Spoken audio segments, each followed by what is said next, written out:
Good morning, everyone, and thank you for joining our webinar today. We have Dave Hansen of ClientTether with us, and the topic for our call is Building a Tech-Savvy Sales Team, Training, and Tools for Success. Today's webinar is eligible for CFE credits. If you are attending today's webinar for CFE credit, we want to welcome you this afternoon. If you are not currently an IFPG member, we'd also like to invite you for a free tour of our site and all of the features that we offer. We routinely offer our members ongoing educational sessions. You can contact our membership director, Hira, for some more information. Her email is hirra@ifpg.org. All lines will be muted during the call. Please enter all questions and comments into the questions box, and we will address them at the end of the presentation. If you need anything during the presentation, you can send me a chat using the chat box. And with that said, Dave, the floor is yours.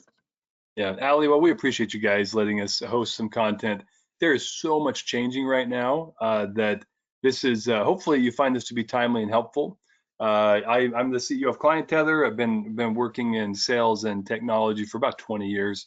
I would say the pace at which things are changing and we need to make adjustments with our tech strategy with sales is changing about 5 times faster than it used to. It is just so quick right now. So hopefully you'll find this useful. This is kind of what I want to talk about today.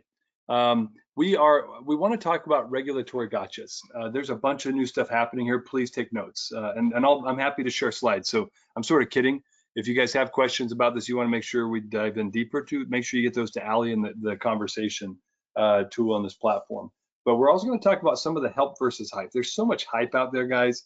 I know you probably are as nauseous about it as I am, but I want to talk about some real life things that will help us and help you to enable your sales teams to produce more, whether that's franchise development, whether that's unit level operations.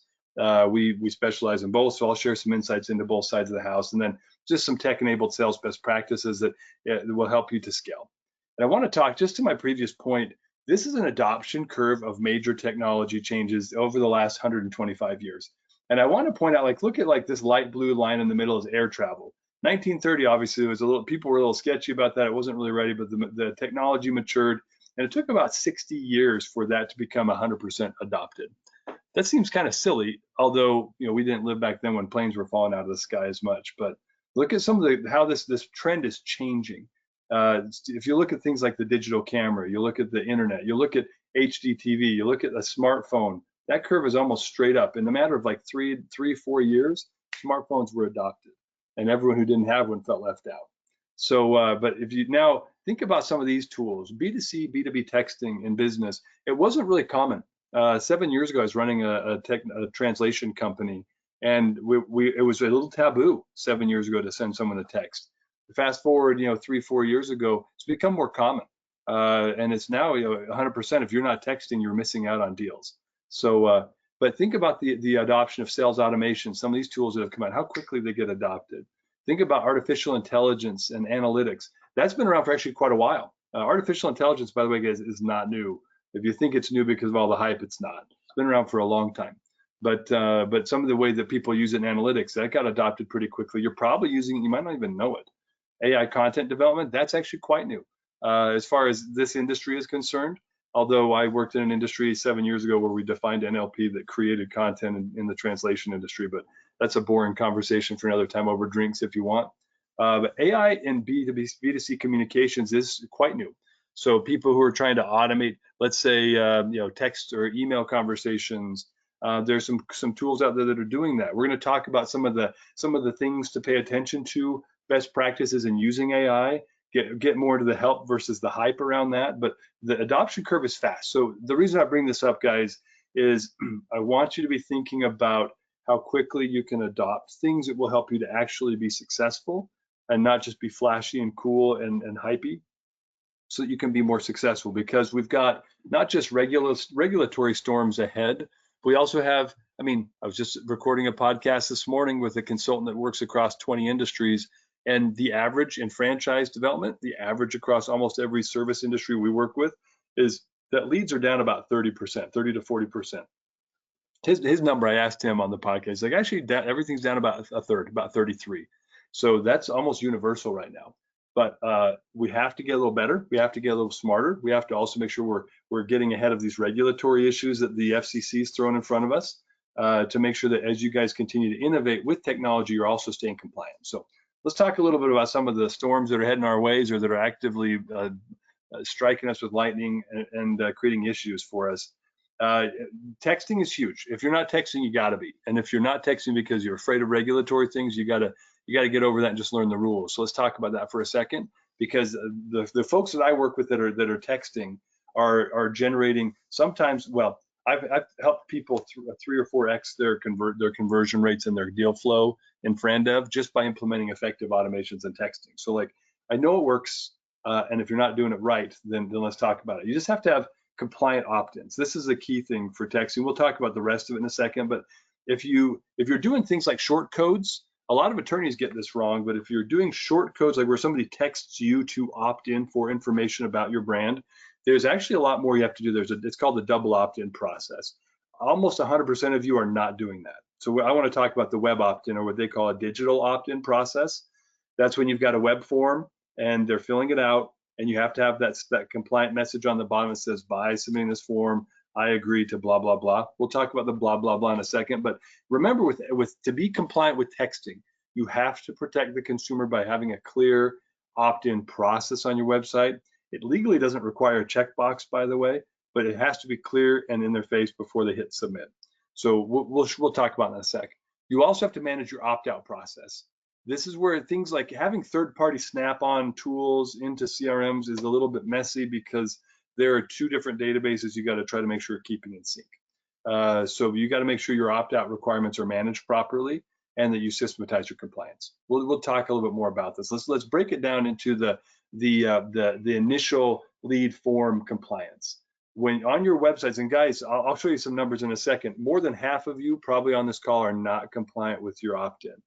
I actually just signed up our CTO for a webinar this morning with a very prestigious group, and their form for registration was not TCPA compliant. And it just blows my mind. So I'm just trying to educate you all so you avoid some litigation issues that are bound to happen as the economy takes a slump, right? And so on your website, your opt-in has to be clearly visible, which means don't hide it. Don't make it 2-point font. Make it readable and legible and right. And you, generally speaking, my guidelines are between your form and your button.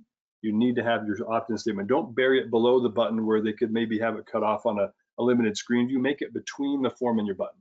That's the best way to make sure it's clearly visible, and they have to see it before they submit. You have to use a compliant opt-in statement. This is where most of you are probably missing things, and this has changed, by the way. So if you felt like you were compliant 2 years ago, you probably were, now you're not. So inside of the form, you have to have a user permission statement, that by submitting I agree statement.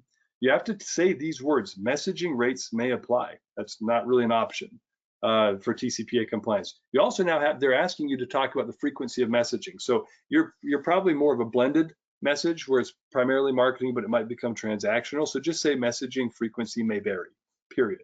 That's all you got to say. But you have to address it. And then you also have to say reply stop to cancel at any time, and you need to reference your privacy policy.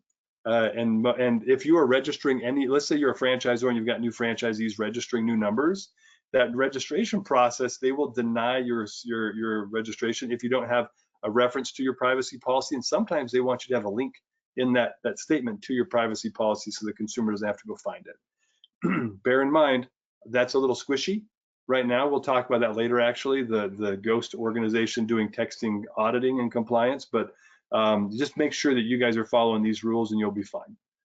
And you also have to have best practices in place to manage opt-outs. So if somebody replies, if you have team members who are manually texting customers on your behalf as a business from their personal cell phones, be careful, because that's a business texting function, and you are required to follow TCPA compliance. But if Bob, your 60-year-old sales guy, wants to text somebody after they said, hey, I'm not interested, stop.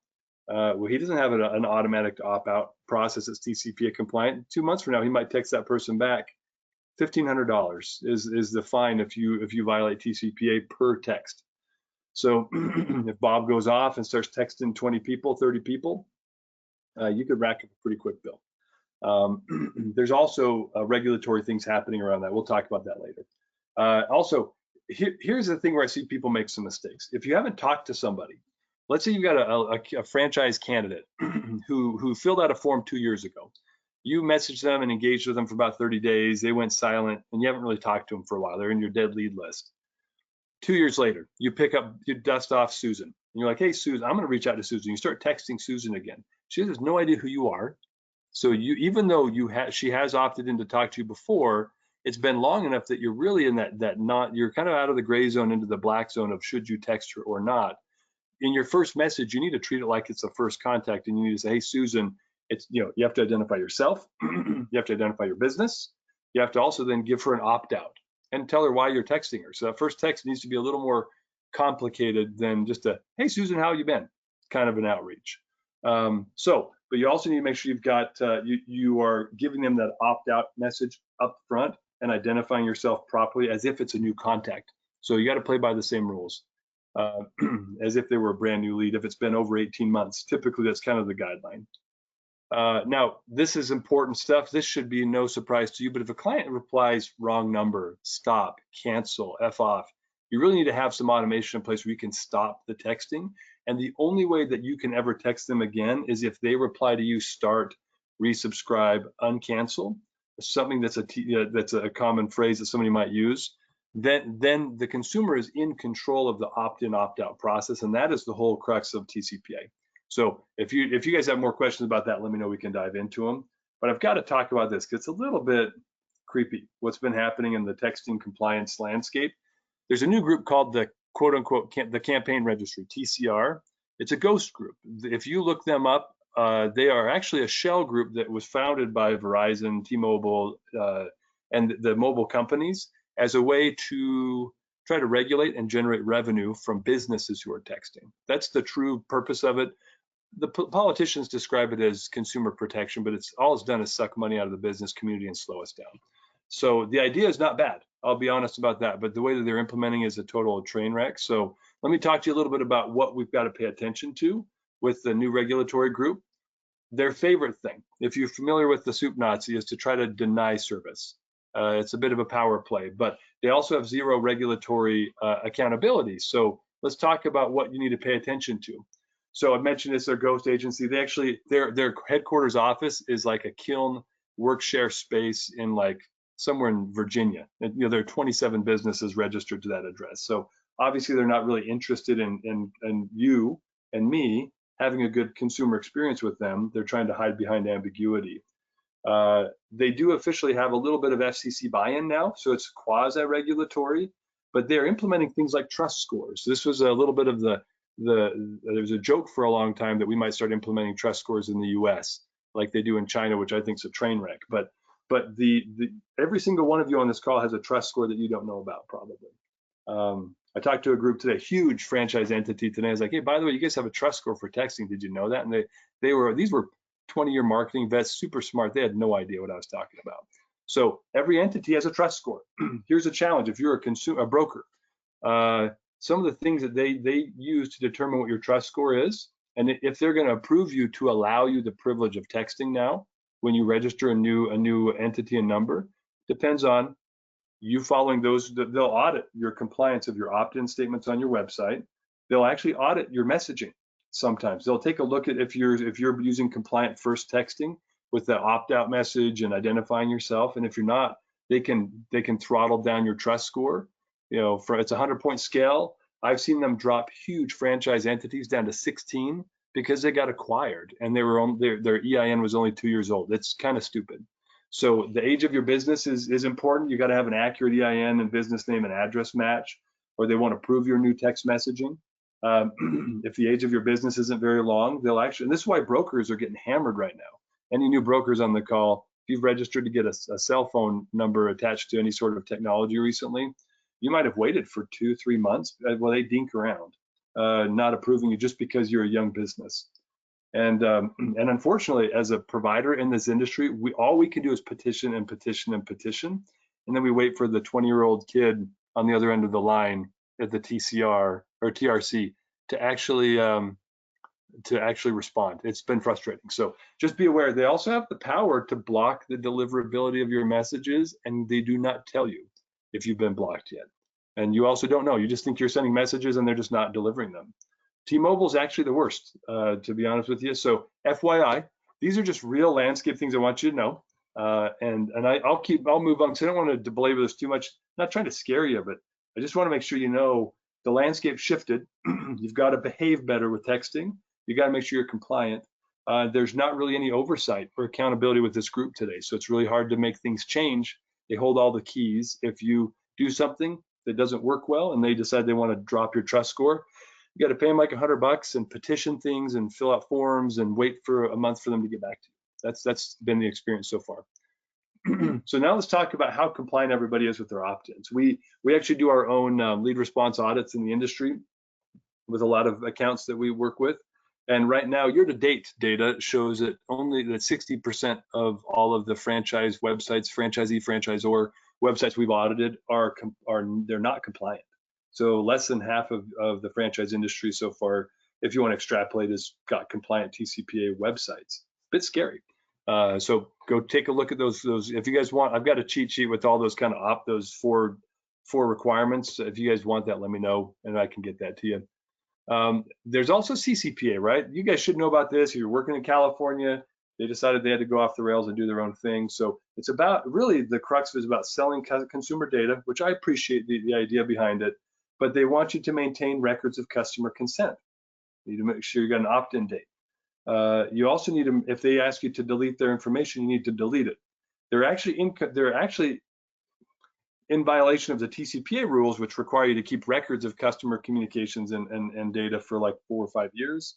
They require you to delete it. So there's a little bit of a conflict there, but just make sure if you're operating in California, frandev, especially be careful because you're operating all over, right? If somebody messages you and says, hey, you got to delete me from your database, make sure that you have a process to do that.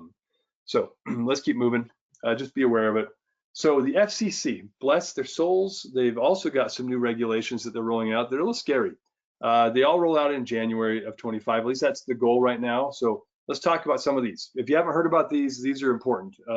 And it's going to make a massive impact on the way frandev is being done because of the lead amalgamators, the lead providers that are doing things that the FCC is now going to regulate against. So the one-to-one consent. This is a new, they actually call it the lead gen loophole that they're trying to close, which is essentially the way that the majority of leads are generated in this industry through portals, where somebody shows up to a website, a consumer, and they say, oh, I'm interested in franchising, and I like this, let's say, Painter One franchise concepts. They fill out a lead form for Painter One, and little do they know that their information is being sold to 5 other brokers or franchisors that might be related to Painter One. So this is essentially their effort to refute that, and you now have to have a one-to-one express permission that they opt in per lead buyer for those leads. It's got to be clear and conspicuous, and it's per brand. So if I'm a consumer now, I have to say I want to talk to Painter One. Oh, I also want to talk to Color World. Oh, I also want to talk to Line Painting. Well, the consumer has to do that. So if any lead generators are on the call, God bless you. This is going to take a lot of effort to recode everything, but what'll happen, and I've talked to some of the lead amalgamators that do this in the home service industry, guys like Angie, Thumbtack, they're redefining their entire consumer experience before January 1, but the impact that they anticipate is about a 30 to 40% reduction in leads. Some of them is up to 50% reduction in lead volumes, but the lead quality will be significantly higher. I'm telling you this now because you need to be, as you're looking at budgeting for the next year, if you're reliant upon people who are doing portal leads, or you're depending upon portal leads for your franchise development, your volumes could cut in half. And that also means then the cost is going to jump through the roof. But you might get to the same level of conversion and deals done. I can't make any guarantees there, guys, but I'm just saying, be aware that those are the dynamics shifting in the industry. Texting. So you guys know there's a do not call registry, right? The DNR. That group, the FCC is saying, hey, we want people, you can't text somebody if they're on the do not call registry, unless they give you express opt-in, right? So I don't think that one's going to be as big of a deal as some people are making it out to be, because frankly, you shouldn't be texting anyone anyway unless you have an opt-in. So I think you're going to be okay. But the second part of this is the tricky part. If somebody says, hey, if they reply stop to a text message The FCC is trying to implement a rule that would then require us to not call them again. So if they opt out of texting, we can't call them anymore. And if they opt out of calling while we're texting them, they're trying to say, mate, probably shouldn't text them anymore too. There's a little bit of a TDB around this, like, well, TBD, we'll see how this gets implemented and some of the new rulings that are coming out and some of the suits and the dialogue. But I just want you to be aware that that's something that may very well be required in January. And then text blocking. This is a little scary because they're asking providers, meaning Verizon, T-Mobile, and others, to accelerate or enhance their blocking functionality. And what they mean is, if they determine that somebody's a bad actor, and let's say just put in context, you're a franchise consultant, you send a text message out to 100 people, and in the future, a certain percentage of them say, hey, block, I don't want your message. Then they might say, hey, that provider's now going to block all texting from your message, from your cell phone number, or for whatever number you're texting from. Just be aware that these are some of the new things that are being implemented. So we have to behave better. In the end, it might get better for the consumer, but it's making it really hard to do business. So that doesn't mean don't text. It just means be smart about how you text. Be careful about what you text, who you text, what you say. Stop being so pitchy if you're being pitchy in your text. Be consumer friendly. Give them advice and information, and try to encourage them to engage with you rather than bludgeon them with a text every day that says the same thing. Right? That's not going to work anymore. There's a little bit of language that's a little bit eerie coming into the FCC about the Enforcement Bureau. I don't love that because I think they're trying to legitimize more this campaign registry group. But just be aware they're asking providers to step up blocking measures, and they're already doing some blocking now, and you might not be aware of it. So again, just behave well with texting. Make sure that you're compliant with your opt-ins and your opt-out process, and you should be able to operate safely. And as we get more information, we'll try to share it with the industry about what's changing around those FCC rules. Now let's change gears. Let's talk about hype. There's so much hype in this industry right now and all over about certain things. And I want to talk about ways that we can convert maybe some of those hype ideas into some helpful ideas for you. Let's talk about AI. There's a lot of hype, like you got to use AI. You're going to 10x your sales. Use AI. Use AI. AI is not new, and I've been around it for quite a long time. The idea that's preached and the hype is get your salespeople out of the selling trenches and let AI do all the dirty work for you. There are a lot of platforms that are trying to really hype up the power of auto texting. You're just going to auto text everyone, and you're going to create conversations with AI that are going to text a human back. If I might share a little bit of insight, I've worked with a lot of groups and talked to a lot of brands who have tried this and have stopped doing it. A lot of those tools, they don't give you access to see the dialogue between the AI engine and your consumer. How scary is that in a highly regulated process like frandev? Don't recommend it. But more importantly, the conversation, it doesn't matter how good the AI is, after 2 or 3 iterations of back and forth, the nuances in our dialogue with humans, things like tone, things like sarcasm, like AI doesn't do well with those things in colloquialisms. And so what happens is usually after 2 or 3 iterations, that'll start to break down a little bit, and it's obvious to the consumer that they're chatting with a bot. Even if the bot tells them that they're a bot at the beginning, they get a little fatigued, and it creates disinterest, distrust emotionally, because texting is a personal medium. So advice to you, hopefully this is helpful, is you leverage AI where it's not going to break your social contracts with your consumers, with your candidates, with your clients. And what I mean by a social contract is they're like these unwritten rules, right? You don't send a 17-paragraph text message to someone unless maybe you've been drinking a lot and you're breaking up, right? It's not normal to send messages like that. But it's also not normal to send messages that are a little bit eerie and they don't quite connect, and you can tell the person's not understanding you well. Like that's a personal medium, so you don't use a personal medium for impersonal communication. And that's where I see a lot of people going wrong with trying to use AI. But AI is super powerful. It's helpful. It's great at content generation. It's great at other things. So we got to leverage it, because we can't hide under a rock, right? But we want to make sure that you're not leveraging AI in a way that's turning away or turning off savvy, high net value buyers. It's expensive to get frandev leads. It's expensive to get consumer leads.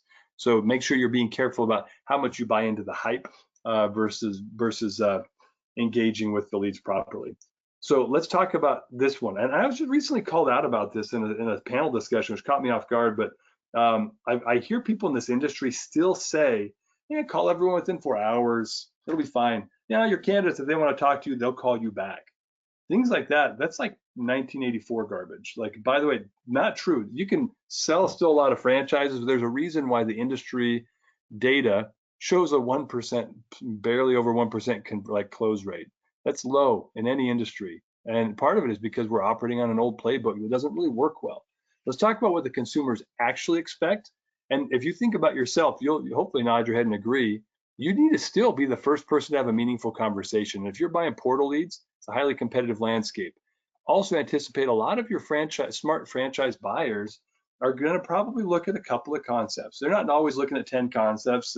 If you're going to get your porch rebuilt, you might get 3 to 5 bids. They're not all doing that, but they're looking at the savvy ones have already looked at a lot of concepts. They're comparing you to other things they're looking at. So you've got to be first to have meaningful conversations. And here, I'll share more details with you down the road, but there are sequences that will help you to engage these people. And I've seen people 3x, 4x their frandev sales, their franchise award rate, following the proper playbook. So that's data. It's not hype. It's I don't want to shift to the left column here, but we'll talk more about that in a minute. There's also a lot of like people putting their head in the sand right now about what's going on with the economy. I mentioned just some basic numbers, about 30 to 40% lead volumes are down everywhere. Frandev, consumer, the only thing that's not down is luxury goods. They're flat, but that's because guys like Jeff Bezos don't care. They'll go they'll preach about, never mind, but they don't care. They'll buy whatever they want whenever they want. But it's the majority of the economy that's struggling right now. The middle class, upper middle class, lower class, they're all struggling, and that's a lot of the people you're trying to get to buy your services. So let's talk a little bit about how do we, if we keep doing everything the same way we've done it, what's going to happen is you're going to lose market share. You've got to adapt, and I'll share some insights about this in later on. But if you're not adapting, you're not measuring, you're not observing, you're not testing, you're not trying new things, you're not adjusting your strategy, you're not adjusting how you're getting leads, you're not adjusting your sales follow-up process, your team structure, your tech stack right now, then you will ride that wave of a 30% decline, and you'll probably end up complaining to your leadership team about it. But there are ways to maneuver around it. When the economy drops, it's the best time to gain market share.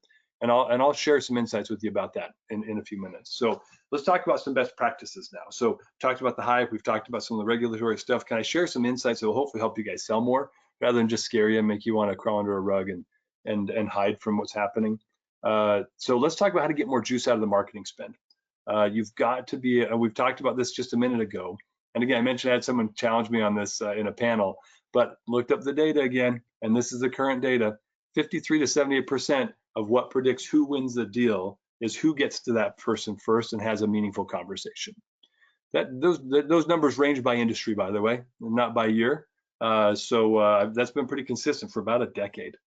And there's more. This is a study that's done with 1 million points of data, 1 million different contacts.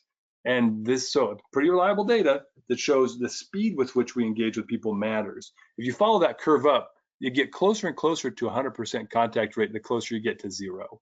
Now, there's also some human elements we've got to pay attention to here. And I'm going to share sequencing with you in a little bit of what works, how do you convert at the highest rate possible. But just want you to know the data behind the strategy that's working is coming from these reports that were published in the Harvard Business Review. And the actually CEO that did this study lives about 25 minutes away from me. I live in Utah.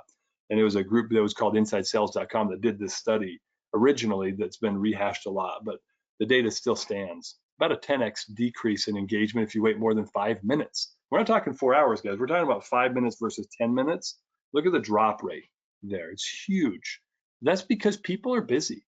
People move away from what they were focused on. Like, hey, I fill out that form, I'm interested in leads. Oh, I got to take my kid to soccer. Or, oh, I've got to answer the phone and take care of this fire with my business. Oh, I got to go into a board meeting. Like, these people that are actual buyers of franchises or your consumers at home, they are crazy busy people. And so if you're not engaging them when they have that little window of time to follow up on that thing, they're just like you and me. They're just like you and me. Remember that. Also, guys, we got to make sure that you're engaging across multiple channels now. Different demographics want to engage in different ways. So if you're engaging with an elderly person that's a consumer of your product, or maybe a 60-plus-year-old that's ready to buy a business and wants to do something with you, well, if you're going to just only text them and try to engage them on social, boy, you're going to be waiting a while to get answers sometimes.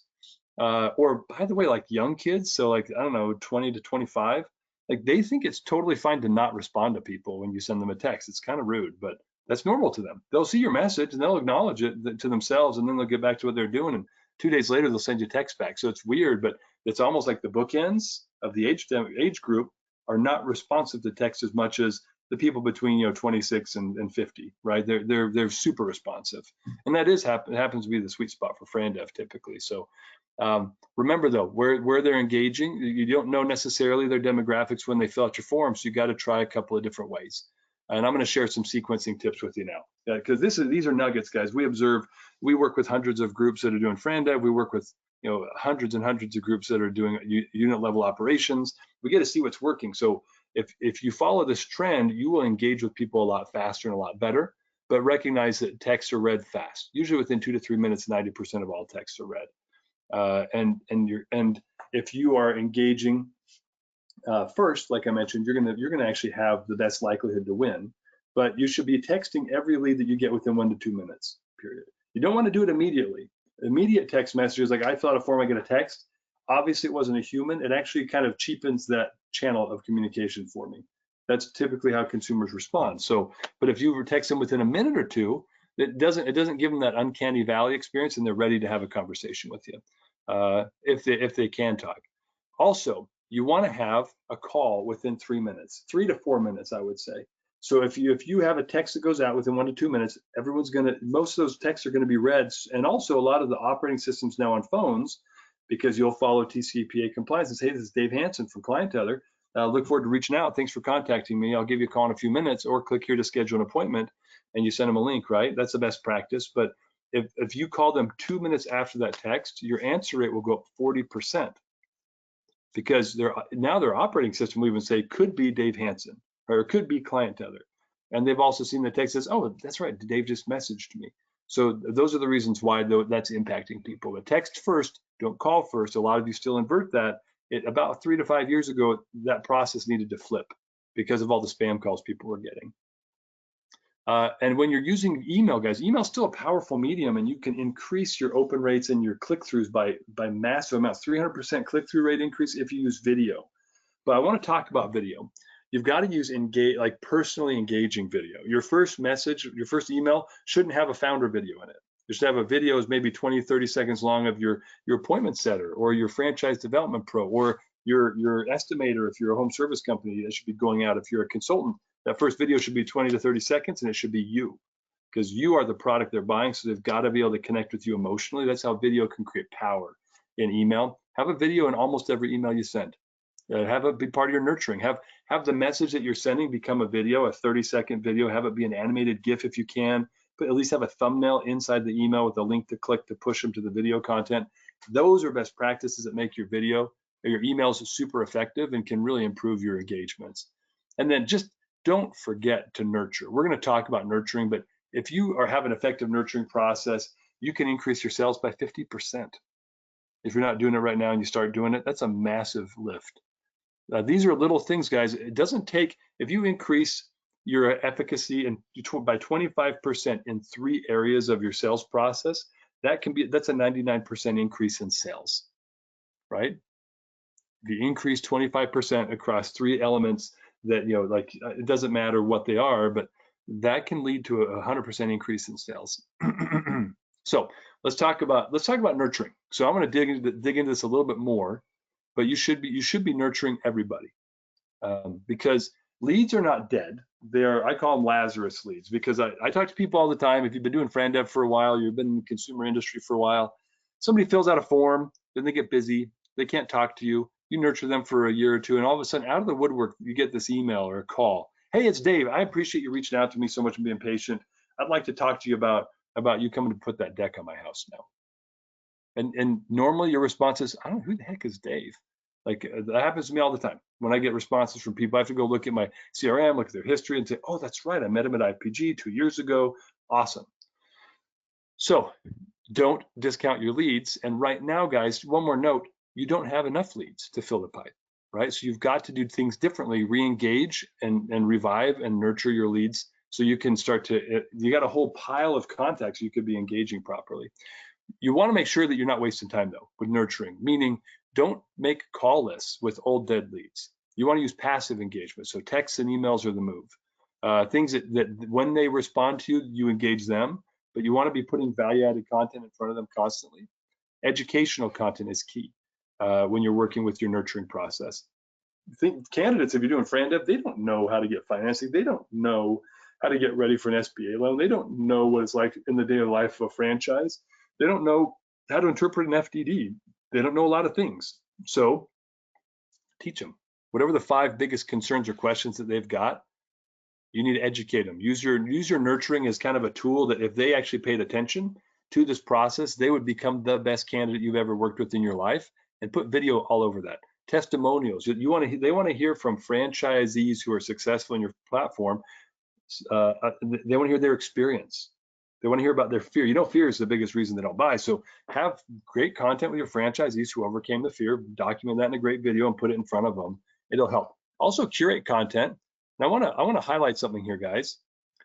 We talk about AI all the time, and you might feel like I was trying to discredit it a little bit. I'm not. AI is super powerful. This is a great way to use AI to develop content, to curate content. You can create bots that will scan through all of this information. Google's been doing it for years, not with bots, just with algorithms, but you can actually curate really good content using AI.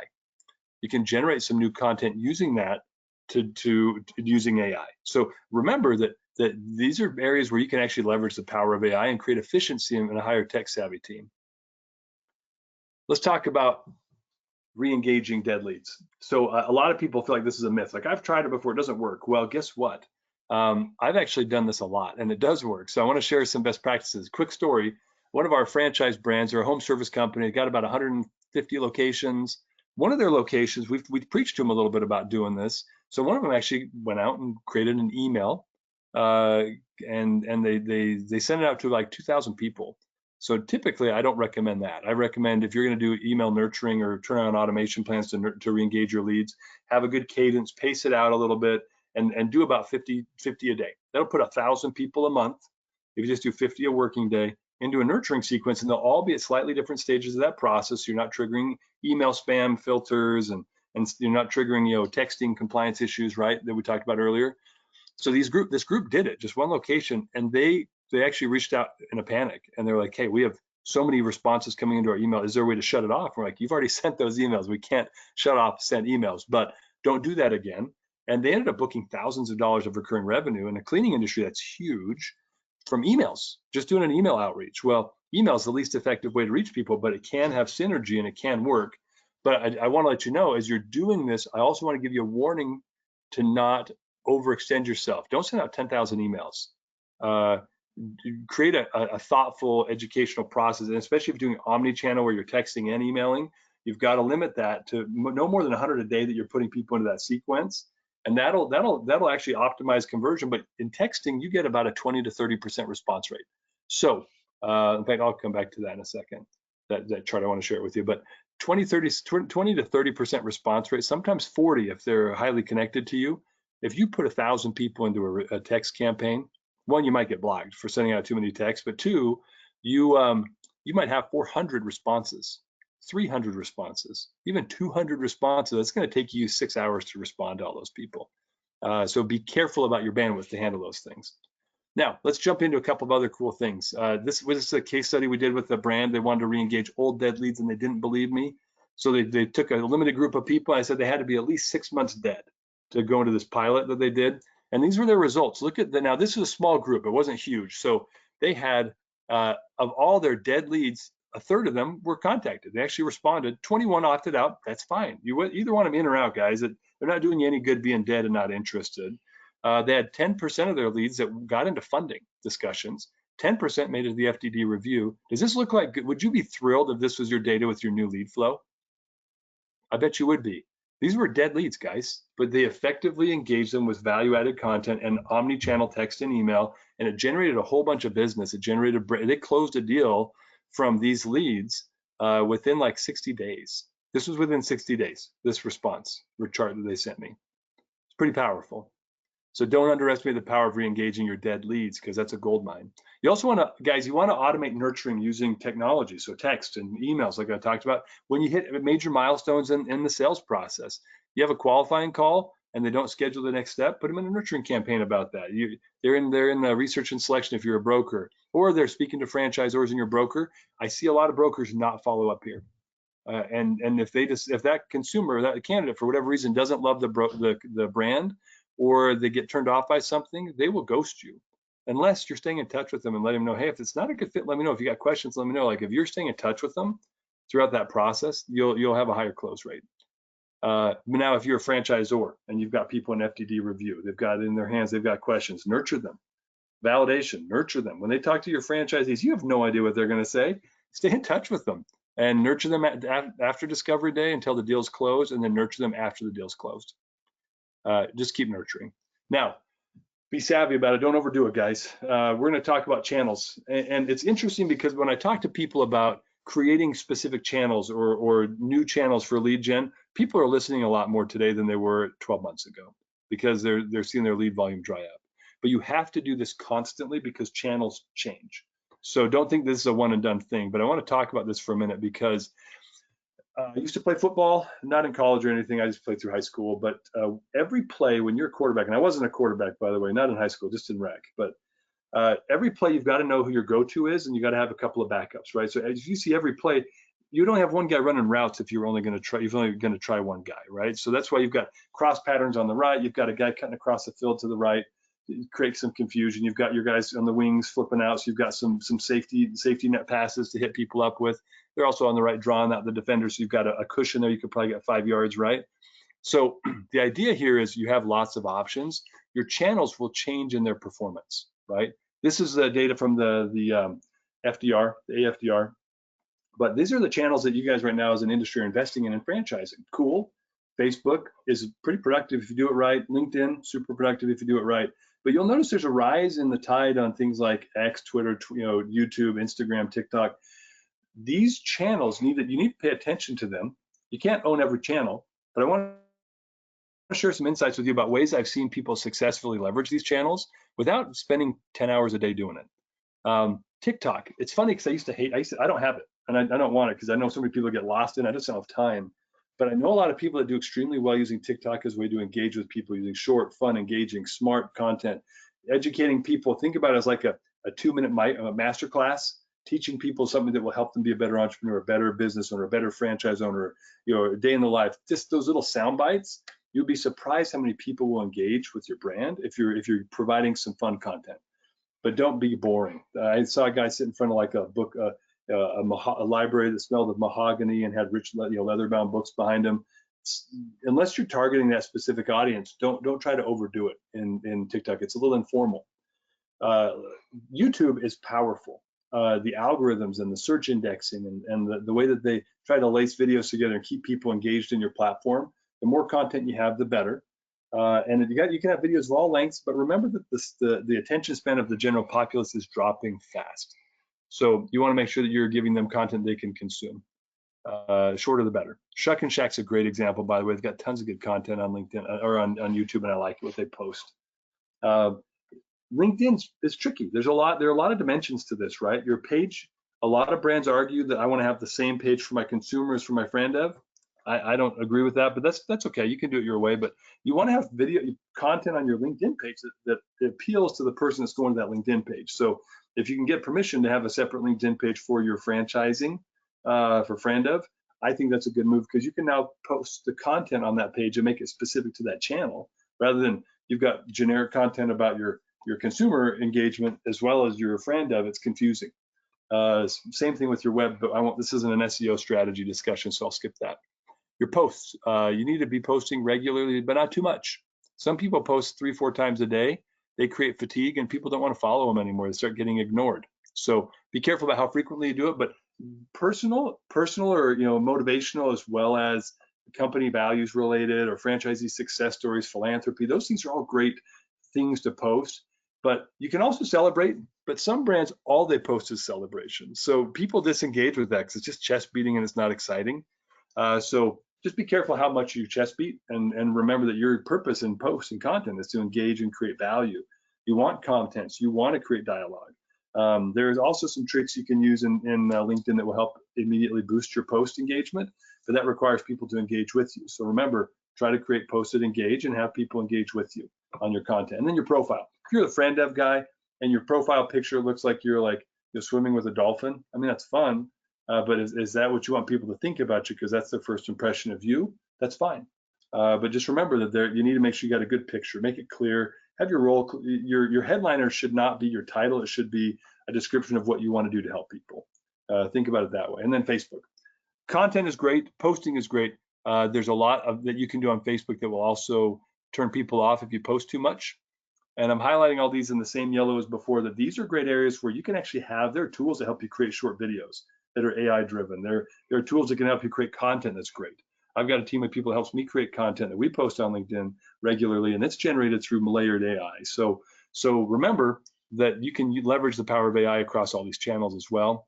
You guys know this, so I'm going to skip a little bit because I don't want to belabor the point, but there are also a lot of channels out there, and these suppliers are all leveraging AI. They're leveraging technology. They're getting ahead of the curve.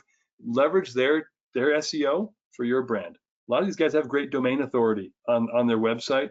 Make sure you've got backlinks to your page from them by getting your listing on their page. That helps them too, but you got to leverage the power of some of these tools that are out there to generate leads and awareness, and also SEO value, so your own web properties will boost. Let's talk about creating a private channel, guys. I would ask you, if I were here present with you and I could see you, like how many of you have a podcast or listen regularly? One of the things that podcasting does very, very well is create a private channel, an evergreen content. It's not as scary as you think. Jack Monson has a voice for radio. He sounds so good, right? None of us sound like Jack. You don't have to be Jack to have a podcast. I have a podcast and I sound like this. You've been listening to me, right? It's not Jack. So, but I became a host because I was a guest a bunch, and people were like, dude, you should just have your own show. And so I was a little scared, I'm not gonna lie. I put it off for about 6 months, and then I was like, I'm gonna do it. And I started doing it right as COVID was hitting. I was like, oh, I guess it's a good way to keep in touch with people. And if you get to more than 21 episodes of your podcast, you're in the top 1% of all podcasters. That seems crazy, but most people start, you don't get a lot of listenership right away. And so you might be discouraged, and a lot of people turn off the effort. Don't. If you're going to do it, just keep going. Keep going, and you leverage that podcast content on your social media. You leverage it in your drip campaigns. You leverage it across the board. You can just have a podcast where you interview your franchisees every week and talk about the struggles they tried to overcome in their pathway to business ownership. It'd be a great podcast. You could get thousands of people listening to that, right? So remember, it's not that hard. It takes about an hour and a half to 2 hours a week to have an episode a week, if you do it all yourself. And also keep it. Stories are much more compelling than bragging, right? There's a lot of chest beating podcasts out there where people just get on there and slap each other on the back and talk about how awesome they are. Yeah, look at their listenership. That's not a home run, but make it authentic. Dive into the details. One of the best episodes I've ever done. We decided about 5 minutes before we were going to record to change the topic completely. It's just kind of raw, super good stuff. So don't be intimidated. It doesn't cost much. You can get Podbean. You can do Spreaker. They're great platforms to help you publish. And then be a guest if you're afraid or you're not sure what you want to do. Get yourself out there. Get in front of people. Get on Jack's podcast. Get on Dan Clapp's or Scotty Milas or Dave Hansen's or whatever. Try to get on podcasts. There are tons of them out there. You can contact the host and you can get on them. But use the content all over the place. That's the whole point. Now let's talk about another best practice, number 4, which is just you got to measure, you got to analyze, you got to adapt what you're doing faster now than ever. Not only because the technology curve is changing so fast, but because the economy is changing, regulatory things are changing. So you got to be paying attention to your numbers. And let's just talk about sales specifically. You've got to be able to visualize your pipe, and not only your pipe, you got to be able to visualize your aging. You got to be able to visualize who's got things that are overdue, so you can quickly make a decision. If you got 5 seconds to make a decision, 20, and a minute and a half to do something about it, you want your system to be telling you. So you got to visualize your data. Right. You also want to be able to see things like your tracking where your leads are coming from, your analytics, so you can see top level, performance, mid pipe. You should be able to see your pipe performance. Like, what's my attrition rate from stage to stage to stage of my sales process? You've got to be able to know that. So I can look at this right now and say, well, there are 2 areas I should focus on. One is the initial contact rate. I can bump that up from 69.6 to probably 85 to 90%. And then the transition from a proposal sent or a stakeholder call to a proposal, that seems a little low. I can bump that up. So now I know 2 areas of my sales funnel to focus on. And I don't know the answer yet, but I know where to put energy. And that's the key of having visualization into your pipeline. And also you want to be able to see your close ratio by lead channel. This is mission critical data, guys. If you don't have an easy way to see that, you got to get it because you need to be able to see over time, certain channels will not perform as well. We did this is actually a great example. This is some data for mine, but you saw I actually did a project with a group that was really excited to work with us. Email marketing, zero impact after like 6 months. And these were pros. They were good and just they couldn't quite get it dialed in franchising. And it was fine, so we shut it off. I don't spend money on that anymore because I know and I can see the conversion rate. So remember that. Let's talk about my friend Kevin. If you've seen me present, I usually talk about this, so forgive me for repeating, but it's just too good. He's a brilliant dude, great businessman. He said this in a presentation that I was at, right? He presented right before me at a conference, a roofing conference a couple of years ago. He said, the secret to my success is that I'm willing to fail trying new things. So I fail faster than everybody else, and as a result, I can iterate and learn faster than them. He's like, I'm not a genius, guys. He's actually pretty freaking smart, but he's like, he said, I'm not as smart as everybody thinks. I'm just not afraid to fail. And so we fail fast, and then we learn and we measure. So failing fast doesn't help unless you're measuring and changing and iterating. That's his key. So remember that as this economy's taken a shift, as we're in an election year, as funding's tough to get, there are all these factors that are limiting right now. But just pivot and learn and try new things and fail and try new things and don't be afraid. And I've got one more bonus, and this is so appropriate right now. I typically ask you if any of you guys are runners out there. I'm not. I've run races, 5Ks, but I'm not like a distance guy. I get bored when I run and I don't love it. So, but the best time to pass people is right here, right? There are runners on a hill. You don't have to run faster on the hill. You just have to maintain your pace. Don't stop spending money. Spend your money smarter. Don't stop outreaching to leads. Don't stop the things that are working. Just do them consistently and then tweak them and get better. If you find things aren't working today like they were last year, guess what? You're not alone. Change your behavior and learn and measure, and you guys will get better and faster. If you guys want a copy of our Speed to Lead playbook, or you have some questions about regulatory stuff or anything I shared, you want a copy of the slides, let me know. Reach out at dave@clienttether.com.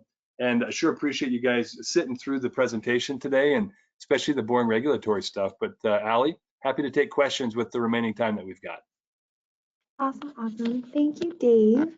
The only question I have right now is somebody looking for a copy of the recording. So I do have that available. If anybody would like a copy, just send me over an email and I can definitely get that to you and connect you with Dave.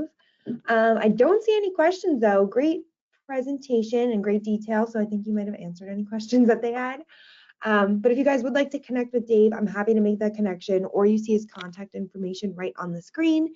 So thank you so much for your time, Dave. Any closing comments that you want to leave everyone with? No, just don't stop trying. Don't stop trying. Reach out. There's a lot of people in the industry that will help you. Even competitors will sit down across the table from you and share best practices. So just don't be afraid to ask. Get social a little bit. Come to some of the events. There are a lot of good events. Lean on IFPG. I mean, you got a plethora of resources in this organization of people who've been there and done that for a long time. So lean on the team. That I know Red would take a call anytime from somebody that's in the group that just needs some help or advice. And he's a good connector. He'll be like, oh, you need to talk to my friend Bob, and he'll connect you. So just lean on the industry, guys, because that's how we're going to get through all the turmoil and come out on the other end shiny. So thanks for letting me present. I appreciate it, Allie. Thanks, Dave, and thank you everyone on the call. I hope you guys all enjoy the rest of your day.